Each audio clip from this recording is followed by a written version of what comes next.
एक चुनौती हमारे सामने है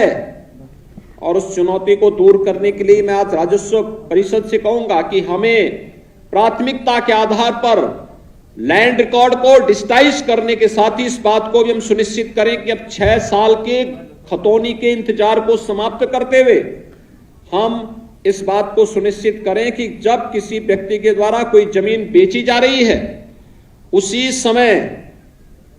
समय उसका नाम उस खतौनी में दर्ज कराने का प्रावधान भी करने की तैयारी हो और दिखाई दे और एक निश्चित प्रक्रिया के साथ हम उसको जोड़ने का काम भी करें। क्योंकि होता क्या है, नहीं तो एक व्यक्ति बार बार एक ही जमीन को कई लोगों को बेचता है, वह तो पैसा लेकर के अपने आप गायब हो जाता है और जो बेचारे रजिस्ट्री करके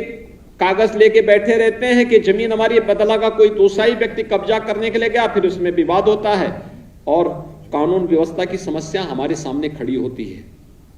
इसको हर हाल में रोकना पड़ेगा और इसलिए यह व्यवस्था प्रदेश के अंदर लागू करने का कार्य हमें एक समय सीमा के अंदर करना ही होगा, जिससे अधिक से अधिक लोगों को इससे राहत मिल सके और प्रदेश के अंदर कानून व्यवस्था की जो समस्या है उस समस्या का हम समाधान कर सके। रजिस्ट्री विभाग को भी, स्टैंप एंड रजिस्ट्रेशन विभाग को राजस्व विभाग के साथ मिलकर के एक व्यवस्था सुनिश्चित करनी होगी कि किसी जमीन की रजिस्ट्री करने के पहले हम इस बात की सच्चाई जाने कि जमीन इसके नाम पे है या नहीं है। खतौनी में हम उसको देखें, अगर है तो रजिस्ट्री करें, नहीं है तो फिर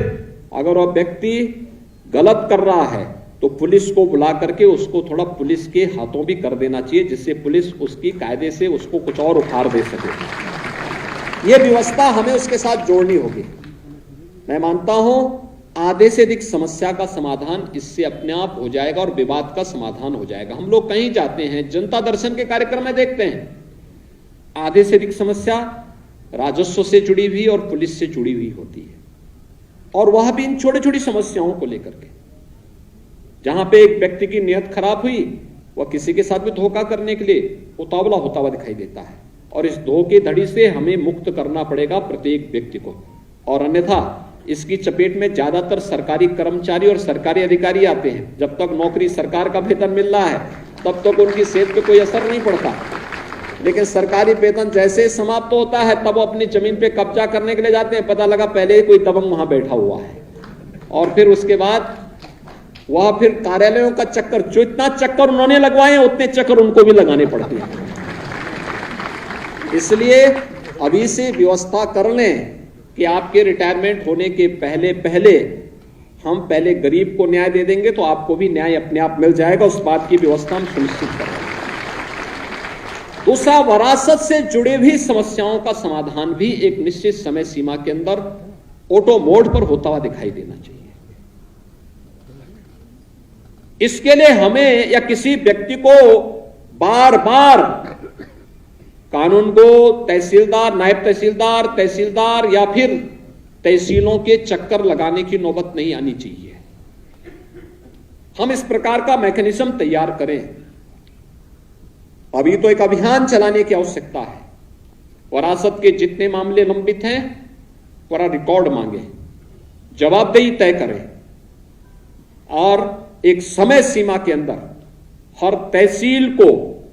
हम इस बात को जोड़ें कि इसको हमें 0 तक लेके जाना है और जिससे लोगों को अधिकाधिक सुविधा हो सके।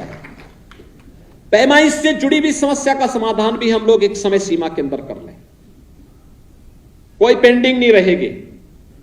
अगर ये राजस्व से जुड़ी हुई इन समस्याओं का समाधान हो जाता है तो अपराध में आधी से अधिक कमी हो जाती है